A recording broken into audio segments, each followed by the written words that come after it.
خوشبو رمضان،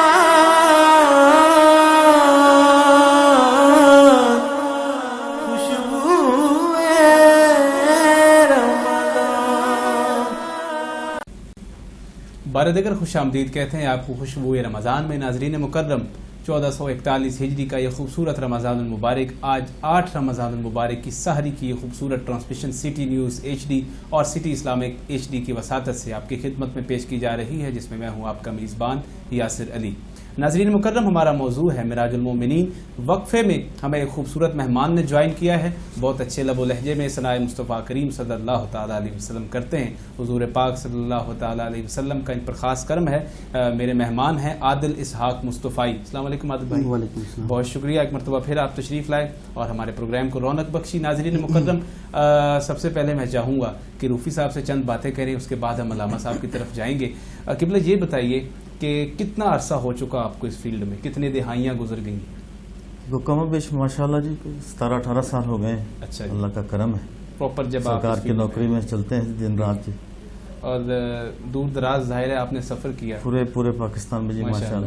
اور جب علامہ صاحب یہ بتائیے، ایک بڑی نفیس سی بات ہے کہ عزت تو ہر ثنا خاں کو ملتی ہے، جو بھی حضور کا ثنا خاں ہے، یہ تو چھوٹا یا بڑا، یہ تو ہم نے پیمانے بنا رکھے ہیں نا۔ بیسک تو وہاں تو سب برابر ہیں، جیسے علامہ صاحب بات کر رہے تھے، ان کی جناب میں تو سب ایک ہی صف میں ہیں، سبھی ثنا خاں ہیں، لیکن یہ اپنی محنت کے اور بل بوتے پر جو پرومیننٹ ہوتے ہیں۔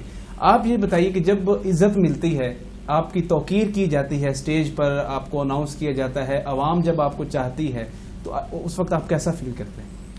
دیکھیں، میں تو میرا ایک اپنا سوچ ہے میری کہ جب مجھے بہت زیادہ عزت ملتی ہے جی جی، تو پھر آنکھوں میں آنسو رکتے نہیں، اللہ اکبر۔ اس بارگاہ میں جھک جاتا ہوں کہ مولا میں تو اس قابل نہیں، تیری نسبت نے، تیرے حبیب کی نسبت نے اس قابل کر دیا۔ باخدا یہ ہوتا ہی بچہ بھی۔ جی جی، ہماری اگر کچھ محفلیں بغیر رکت امیز لمحات سے گزر جائیں تو ہم ٹٹولتے ضرور ہیں کہ ہم سے کوئی غلطی ہو گئی ہے، اللہ اکبر۔ پھر اللہ تعالیٰ کرم کرتا ہے، پھر آنسو ملتے ہیں، پھر سکون ہوتا ہے کہ آج بارگاہ رسالت میں ہماری حاضری قبول ہو گئی ہے۔ واہ، آنسوؤں کو آپ حضوری کا وسیلہ سمجھتے ہیں۔ ناظرین مکرم، علامہ قبلہ روفی صاحب بات کر رہے ہیں کہ جب تک آنسو نہ آئے ہم سمجھتے ہیں کہ شاید ہم سے کوئی غلطی سرزد ہو گئی ہے، جو وہاں منظوری اور حضوری نہیں ہوئی۔ یہاں مجھے ایک دو شعر یاد آ رہے ہیں، شاعر فی الوقت میرے ذہن میں نہیں ہے، وہ لکھتے ہیں کہ خواب میں رات کیا ہوا، میں ہی گدائے خاص تھا۔ خواب میں رات کیا ہوا، میں ہی گدائے خاص تھا، عشق نبی کے نور سے جھولی میری بھری گئی، اور میرے ہنر سے ہی کہیں میرے نبی خفا نہ ہو، عرصہ گزر گیا مگر نعت نہیں کہی گئی۔ اللہ، عرصہ گزر گیا مگر نعت نہیں کہی گئی۔ چلتے ہیں علامہ صاحب کی جانب، اب اپنے گفتگو پر اس کو دوبارہ وہیں سے کنٹینیو کرتے ہیں۔ حضرت سوال یہ ہے کہ سورۃ فاتحہ ایک لازم اور واضح جز ہے نماز کا، اس میں پیغام کیا ہے؟ سورہ فاتحہ کے مختلف نام ہیں، سورہ شفا بھی کہا جاتا ہے، ام الکتاب بھی کہا جاتا ہے، فاتحۃ الکتاب بھی کہا جاتا ہے جی، اور نبی پاک علیہ الصلوۃ والسلام نے فرمایا کہ اللہ تعالیٰ نے پورے قرآن عظیم الشان کا جو ماں حاصل ہے وہ سورہ فاتحہ میں رکھا ہے۔ اور پھر سورہ فاتحہ کی ترتیب کو انسان دیکھے تو اس میں آتا ہے اہدنا الصراط المستقیم۔ اب سوال یہ پیدا ہوتا ہے کہ ایک بندہ نماز پڑھ رہا ہے، کیا یہ سیدھا راستہ نہیں ہے؟ بالکل ہے۔ تو نماز کے اندر بھی دعا کی جا رہی ہے، جبکہ نماز خود دعا ہے، پھر دعا کے اندر دعا کی جا رہی ہے اہدنا الصراط المستقیم، یا اللہ مجھے سیدھے رستے پر چلا۔ کچھ لوگوں نے یہ کیا ترجمہ کہ سیدھا رستہ دکھا، لیکن اعلیٰ حضرت فرماتے کہ یا اللہ مجھے سیدھے رستے پر چلا۔ حضور وجہ کیا ہے؟ فرمایا اللہ کے ولیوں اور نیک بندوں کی نسبت میں رہ کر وہ رستہ دیکھ لیا ہے، اب چلانا تو نے ہے، تیری توفیق سے اس رستے پر ہم گامزن ہو سکتے ہیں۔ اب رستہ کن لوگوں کا؟ فرمایا جن پر اللہ تو نے انعام کیا۔ قرآن عظیم الشان میں دوسری جگہ فرمایا من النبیین والصدیقین والشہداء والصالحین وحسن اولئک رفیقا۔ فرمایا وہ نبیوں کا گروہ ہے جن پر اللہ کا انعام ہے، وہ صدیقین کا گروہ ہے جن پر اللہ کا انعام ہے، وہ شہداء کا گروہ ہے۔ شہداء سے مراد بعض لوگوں نے شہداء اسلام بھی لیا اور بعض نے گواہی دینے والے جو سچے لوگ ہیں ان کو بھی لیا۔ اور تیسرا فرمایا اہل اللہ کا گروہ ہے کہ صالحین جو ہیں اللہ کے مقرب بندے ہیں، اللہ تعالیٰ کے مقرب بندوں کا رستہ۔ فرمایا نماز کے اندر بھی جب بندہ اللہ سے ان کے مقرب رستے پہ چلنے کی توفیق مانگ رہا ہے تو پھر اس بات کو سمجھ جانا چاہیے کہ اللہ کے نیک بندوں کا رستہ کتنا اہم رستہ ہے، اور اللہ جس کو یہ رستہ عطا فرما دیتا ہے پھر وہ ہوتا امام خسرو ہے، لیکن نسبت ہو جاتی ہے نظام الدین اولیاء سے۔ جب حضرت امام نظام الدین اولیاء سے نسبت ہوتی ہے تو پھر آپ بڑی خوبصورت بات کرتے ہیں۔ مریدین تھے نا، پیر بھائی بیٹھے ہوئے تھے، تو آپ کا جب وصال ہو گیا تو پتا چلا کہ میرے شیخ کامل دنیا سے چلے گئے، جد محبوب پیارے وچھڑن کون روے مڑ تھوڑا، سب روگاں دا روگ محمد جس دا نام بچھوڑا۔ بس شیخ کامل دنیا سے چلے گئے تو پیر بھائیوں نے کہا بھی تم اپنا کام کرو، تو کیا پیر صاحب کے گھٹنے کے ساتھ بیٹھا رہتا تھا، جب سالانہ عرس ہوگا تم آ جایا کرنا۔ تو آپ نے بڑی خوبصورت بات کہی، آپ نے اپنے شیخ کے مزار پر انوار پہ ہاتھ رکھا تو فرمایا نسبت میری جو ہے ان کی کوچا گلی سے، دفن کہیں بھی کرو نکلوں گا یہیں سے۔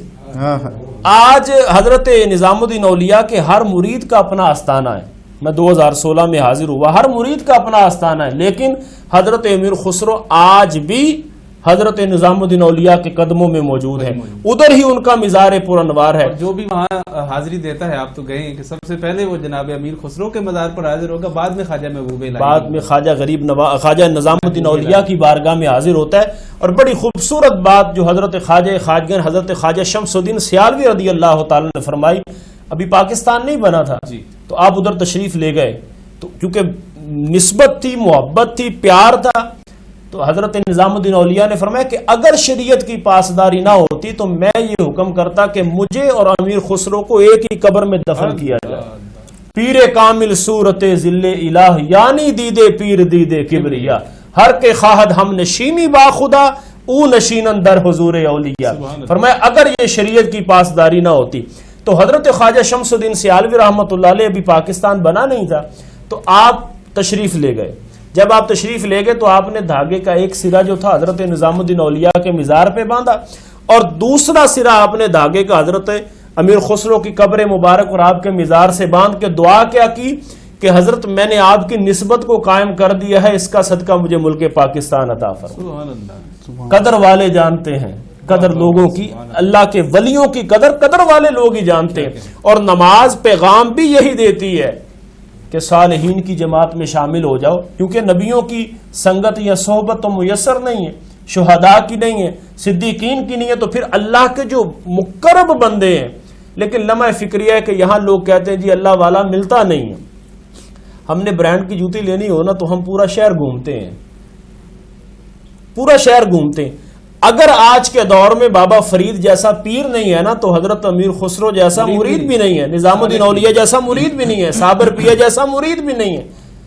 اگر ویسے پیر تلاش کرنے ہیں تو پھر گھر سے اتنا تو انسان لے کے نکلے۔ شاہ کہتے ہیں نا کہ عاشق ہوویں تا عشق کماویں، عشق کماویں، عاشق ہی نہیں ہے۔ جب انسان کے اندر ہی کوئی چیز نہیں ہے تو پھر خالی نمازیں بھی فائدہ نہیں دیتی۔ ہر کے پیرو ذات حق را یک ندید، نئے مریدو نئے مریدو نئے مرید۔ تو جب انسان اہل اللہ کی سنگت میں بیٹھتا ہے پھر نماز اللہ کے محبوب بندوں کا درس دیتی ہے، اور محبوب بندے نماز کے قریب تھے۔ میں یہاں ان پیرانے عظام کی کہنا چاہیے لیکن ان کی بھی نفی کروں گا کہ جو کہتے ہیں کہ تم نماز دور ہو جاؤ۔ نبی پاک علیہ السلام نے ساری حیات ظاہری میں کبھی نماز کو چھوڑا ہو؟ بتائیے۔